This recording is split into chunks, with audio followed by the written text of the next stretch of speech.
Good morning. आज हम लोग जो देखेंगे वो देखेंगे सिंधु घाटी सभ्यता यानी इंडस वैली सिविलाइजेशन। एक मिनट में इसको लिख लेता हूँ। सिंधु घाटी सभ्यता, या इसको बोलूँ इंडस वैली सिविलाइजेशन। मैं इसमें बता दूं कि बहुत सारे क्वेश्चंस हैं जो बार बार पूछे जा चुके हैं, बहुत सारे क्वेश्चंस बार बार पूछे जा चुके हैं। तो ऐसे क्वेश्चंस को लूँगा जिसको मैंने सोचा है कि एग्ज़ाम्स में पूछेगा, अब पूछेगा, ठीक है ना, अब पूछेगा या फिर पूछने का उसका एक ट्रेंड रहा है। तो मैंने कुछ गेसेस निकाले हैं, ठीक है ना। खुद जो पढ़ रहे हैं वो तो पढ़ ही रहे हैं, उसको कुछ एक्स्ट्रा भी कुछ देखेंगे। जैसे एक बहुत कॉमन क्वेश्चन बनता है कि सिंधु घाटी सभ्यता का विस्तार कहाँ से कहाँ तक था, है ना। इंडस वैली सिविलाइजेशन, इसका विस्तार, ठीक है, विस्तार कहाँ से कहाँ था। सबसे पहले मैं बता दूं कि ये क्या था, त्रिभुजाकार था, ठीक है। ये सभ्यता कैसी थी, त्रिभुजाकार थी। बस ये डायग्राम मैंने बना दिया तो ये ध्यान रहेगा। ये कई बार पूछा गया है कि सिंधु घाटी सभ्यता किस तरह की थी, आयताकार थी, त्रिभुजाकार थी, है ना, गोलीय थी, या किस तरह का था। तो इसमें कंफ्यूज नहीं होना है। और ये कहाँ से कहाँ तक फैला हुआ था, तो ये भी हमें ध्यान में रहना चाहिए। तो कहाँ से कहाँ तक फैला हुआ था, पंजाब था सिंधु घाटी सभ्यता में शामिल, पंजाब था। और क्या था, पंजाब के बाद हमारा क्या था, राजस्थान था, राजस्थान था सिंधु घाटी सभ्यता में। और कौन सा था, पंजाब, राजस्थान, और कौन सा था, गुजरात। आप मैप पे भी इसको देखेंगे, ये सारे राज्य जो है सो आपस में इनकी मतलब पंजाब, राजस्थान और गुजरात जो है सीमाएं मिलती है। इसके अलावा कौन था, उत्तर प्रदेश, उत्तर प्रदेश संयुक्त प्रांत भी जो है, इसको उत्तर प्रदेश को कहा जाता रहा है पहले। और उत्तर प्रदेश के बाद और कौन था, हरियाणा, हरियाणा।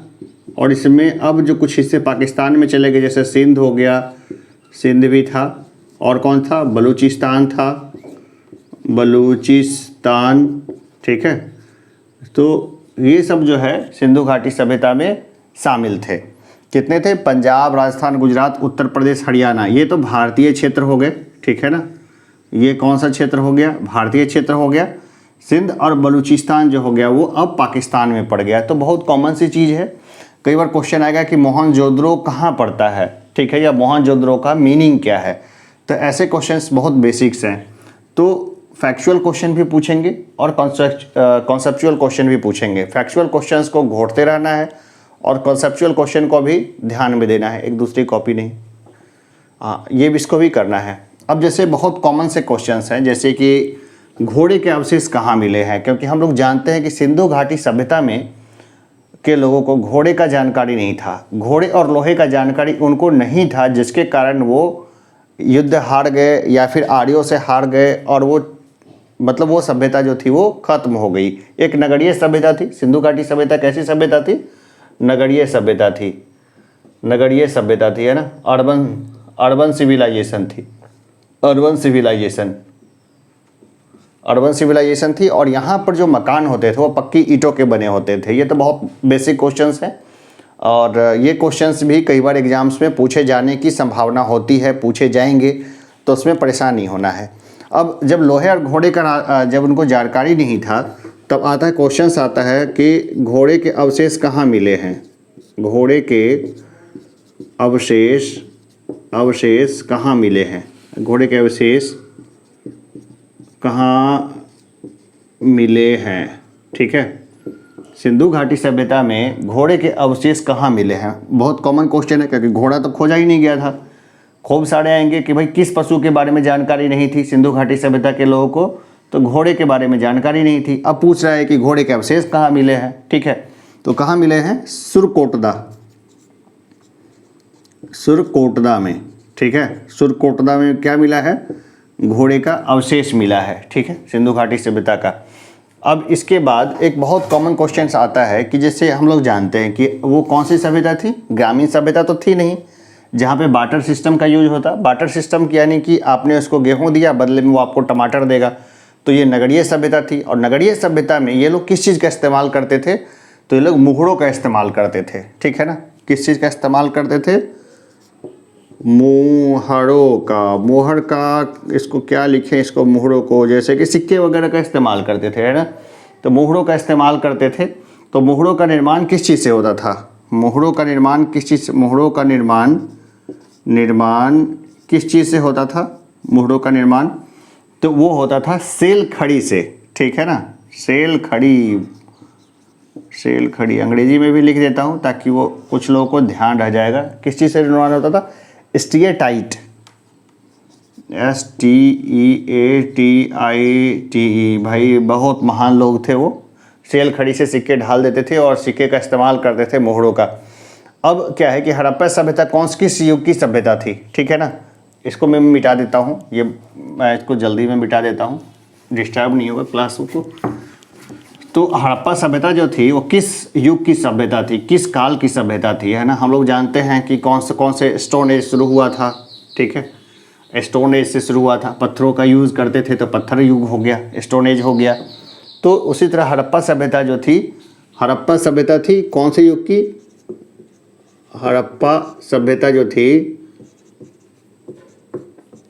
कांस्य युग की सभ्यता थी। किस युग की सभ्यता थी? कांस्य युगीन सभ्यता थी, ठीक है ना। यानी उस समय कांसे का इस्तेमाल होता था। मैंने पहले भी बताया कि लोहे की जानकारी उनको नहीं थी, घोड़े की जानकारी उनको नहीं थी, इसलिए वो लोग युद्ध वगैरह जो है वो नहीं लड़ते थे, नहीं लड़ सकते थे, वो तो अलग बात है। तो युद्ध के प्रिय नहीं थे वो लोग। तो हथियार का कोई हिसाब किताब नहीं बनाया उन्होंने, लोहे वगैरह के चक्कर में नहीं पड़े।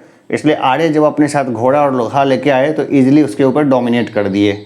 और आर्य डोमिनेट कर गए तो उन्होंने आर्य ने अपनी सभ्यता वगैरह वहाँ पर थोप दी या फिर वहाँ चालू कर दी, ठीक है। तो इसके बाद हम लोग देते हैं कि हड़प्पावासी कपास के उत्पादन में सर्वोपरि थे। यानी कि हड़प्पावासी जो थे वो किस चीज़ का उत्पादन करते थे? तो कपास का। कपड़े किस चीज़ के पहनते थे? कपास के, ठीक है ना। तो ये कपास है, कपास का उत्पादन जो है हड़प्पावासी खूब अच्छे से करते थे, ठीक है ना। कपास के कपड़े पहनते थे, कपास का उत्पादन करते थे। तो यहाँ से हम देख सकते हैं कि हम लोग आज भी घूम फिर करके कपास के ही कपड़े पहनते हैं, ठीक है ना।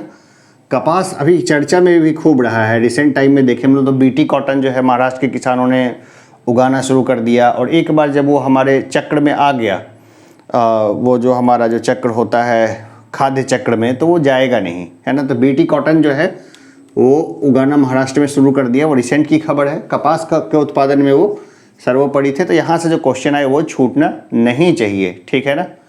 बहुत बेसिक्स क्वेश्चन है, यहाँ से आना ही चाहिए लोगों को पता। अब इसके बाद जो है एक और भी सवाल होता है, निकलता है कि हड़प्पा सभ्यता के सर्वप्रथम खोजकर्ता कौन थे, ठीक है ना। हड़प्पा सभ्यता के खोजकर्ता कौन थे, ठीक है ना। खोजकर्ता कौन थे, ठीक है। तो ये थे दयाराम साहनी, ठीक है ना। इन्होंने हड़प्पा सभ्यता की खोज की थी। हड़प्पा सभ्यता के खोजकर्ता कौन थे? ये थे दयाराम साहनी। इसके अलावा हड़प्पा सभ्यता में आप देखिए कि जैसे कि पैमानों का यूज होता है। पैमाने यानी कि वो ग्लासेस नहीं, जैसे कि पैमाने कैसे मैं बताऊं कि पैमाने किसको बोलते हैं। जैसे बटखड़े वगैरह जो होते हैं, ठीक है ना। आधा किलो 1 किलो के आपने बटखड़े देखे होंगे, या फिर कोई 1 लीटर 2 लीटर नापने का चीज़ देखा होगा, उसको पैमाना बोलते हैं। तो हड़प्पा सभ्यता में पैमाना भी देखने को मिला है। तो पैमाना की खोज कहाँ से हुई है? पैमानों की खोज कहाँ से हुई है? पैमानों की खोज हड़प्पा सभ्यता में हुई है, लेकिन कहाँ मिले हैं? मिले कहाँ हैं? तो ये मिले हैं लोथल में। लोथल हम लोग जानते हैं क्या था? गोदीबाड़ा था, ठीक है ना। तो लोथल में जो है पैमानों की खोज हुई है, लोथल में पैमाने मिले हैं। अब इसके अलावा एक और भी क्वेश्चन आता है कि हड़प्पा का जो समाज था वो कितने भागों में विभक्त था। जैसे आज हम लोग भारत के समाज को देखें तो हमारा भारत का समाज बहुत टुकड़ों में विभक्त है। और जाति, बिहार को हम लोग देखें तो जातियों में बहुत ज़्यादा बटा हुआ है। हमारा जो सोसाइटी है, हमारा जो समाज है वो बहुत ज़्यादा जातियों में बटा हुआ है। और पता नहीं कितने डिवीज़न है, बहुत ज़्यादा विभाजन है हमारे समाज में। तो हम लोग उसी तरह देखें कि हड़प्पा सभ्यता में मतलब समाज कितने समय में बटा हुआ था हड़प्पा सभ्यता के समय में। तो हम लोग सबसे पहले देखते हैं हड़प्पा समाज विभक्त था, ठीक है ना। हड़प्पा समाज, लिखते रहना, लिखोगे नहीं भूल जाओगे। हड़प्पा समाज विभक्त था। क्या मुझे कैसे याद रहता है, मैं बहुत घोटता हूँ है ना। मैं रेगुलर खूब पढ़ता हूँ, पढ़ाने से पहले भी मैं बहुत पढ़ के पढ़ाता हूँ ताकि ओपन में पढ़ा सकूँ खुले के, मतलब ये नहीं कि बुक लेके खड़े हैं तो क्या मतलब उस चीज़ का, है ना। तो हड़प्पा सभ्यता, हड़प्पा समाज विभक्त था। हड़प्पा समाज कितने में विभक्त था, तो देखिए विद्वान थे, विद्वानों की इज्जत होती थी, विद्वान थे, ठीक है ना, योद्धा थे, विद्वान थे, योद्धा थे, व्यापारी थे और श्रमिक थे। व्यापारी और श्रमिक भाई पुजारी नहीं थे, नहीं पुजारी नहीं थे। मंदिर उंदिर जैसा धर्म वगैरह का कुछ खास वहाँ पे देखने को नहीं मिला है। शायद वो लोग जिंदा देवता को ही पूजते थे या जिंदा देवी की पूजा करते थे, लेकिन वहाँ कोई बड़े मंदिर का हिसाब किताब नहीं था। नगरीय सभ्यता थी ना, जैसे ही नगरीय सभ्यता फलेगी फूलेगी वैसे क्या होगा, धर्म का नाश हो जाएगा, पता नहीं क्या होगा। लेकिन लोग अंधविश्वासी उस तरीके से नहीं होंगे जिस तरीके के ग्रामीण सभ्यता में होते हैं, ठीक है ना। ये बहुत कॉमन सी चीज़ है कि नहीं होंगे जिस तरह से ग्रामीण सभ्यता में लोग होते हैं, ठीक है। तो हड़प्पा समाज विभक्त था, विद्वान में, योद्धा में, व्यापारी में और श्रमिक में। कुछ और क्वेश्चंस है जो लगे कि बनता है, और ये मैं गेस के लिए बता रहा हूँ। जैसे एक बहुत कॉमन क्वेश्चन है कि हड़प्पा सभ्यता की खोज हुई थी, ठीक है ना। हड़प्पा सभ्यता कौन से साल में खोजी गई थी, तो 1921 में खोजी गई थी, ठीक है ना। 1921 में खोजी गई, अंग्रेज़ों का शासन था, रेलवे लाइन बिछा रहे थे, बस उसी समय वो खोज ली गई। मैं जितनी बातें बताता हूँ उसको एकदम से याद रखना, क्योंकि पूछा जा सकता है कि हड़प्पा सभ्यता की खोज कैसे हुई, और उसमें कई सारे ऑप्शन बताए जा सकते हैं। तो उसमें बस वो ये समझ लो कि रेलवे लाइन की खुदाई हो रही थी, उसी समय वो हड़प्पा सब ईंटें मिलनी शुरू हो गई, ईंट का उन्होंने इस्तेमाल करना शुरू कर दिया। फिर बाद में वो अंग्रेज आए और उनका आर्कियोलॉजी डिपार्टमेंट था, समझदार थे वो लोग, ज़्यादा ही समझदार थे इस मामले में खास करके।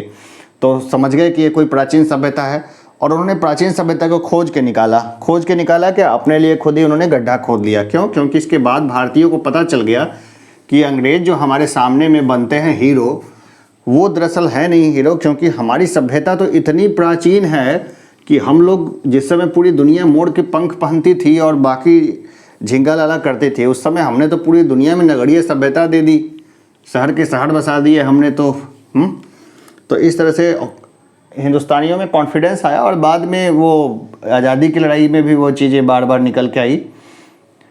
तो इसके बाद हम लोग ये देखते हैं कि अभी हमारे समाज में क्या है कि बहुत सारा डिवीज़न है। हमारा समाज क्या बटा हुआ समाज है। बिहार का समाज तो और ज़्यादा गंदे तरीके से बटा हुआ है। तो यहाँ से हड़प्पा के लोगों की सामाजिक पद्धति थी वो क्या थी, ठीक है ना। अब हम लोग ये समझते हैं कि हड़प्पा के लोगों की सामाजिक पद्धति थी, ठीक है ना।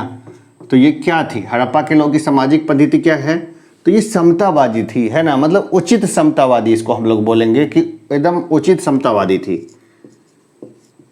उचित समतावादी, ठीक है ना। ये कैसी थी, उचित समतावादी, यानी कि ये लोग एक दूसरे के साथ जो है ना जाति और के भेदभाव वगैरह नहीं करते थे, छुआछूत जैसा कुछ भी नहीं था। और एक बहुत कुछ बेसिक क्वेश्चंस भी आता है, सिंध का नखलिस्तान, ठीक है ना। सिंध का नखलिस्तान किसको कहा जाता है, ठीक है ना, नखलिस्तान या बाग, ठीक है। सिंध का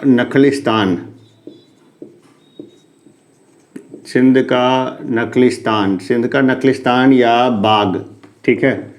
ये किसको कहा जाता है भाई, किसको कहा जाता है, ये कहा जाता है मोहनजोदारो को। मोहनजोदड़ो सिनेमा देखा है? मोहनजोदड़ो जैसा भी है सिनेमा, लेकिन अगर समय हो तो एक बार देखने में कोई बुराई नहीं है। मोहनजोदड़ो ऋतिक रोशन की मूवी है। तो ये बेसिक्स है जो कि मैंने डिस्कस किया। मुझे लगता है कि यहाँ से एक आध क्वेश्चन जो है बीपीएससी हो या कोई भी एग्ज़ाम्स हो उसमें ज़रूर टकरा जाएगा। खैर ये तो पार्ट 1 रहा, मैं इसका पार्ट 2 पार्ट 3 भी लेकर के आऊँगा जब तक कि पूरा दे ना दूँ। पूरा हर चीज़ है वो एकदम से बेसिक से मैं नहीं बता रहा हूँ। मैं ये बता दूँ कि मैं एकदम से बेसिक से नहीं बता रहा हूँ। उसके लिए कभी सेपरेट क्लासेस वगैरह चलाऊँगा ना काफ़ी लंबा, तो उसके लिए सेपरेट बताऊँगा। कम से कम 1 ईयर लगेगा तो पूरा डिटेल कोर्स बनाने में और उसको कंप्लीट करने में और बाकी सभी चीज़ों में। अभी मैं उतना ही बता रहा हूँ जितने में कि अभी जो रिसेंट एग्ज़ाम्स आने वाले हैं बीपीएससी के, वो आराम से खटाक से निकल जाएं, ठीक है। और बाकी किसी बारे में किसी को कोई भ्रम ना रहे, ठीक है। तो अभी के लिए इतना ही, चलिए धन्यवाद।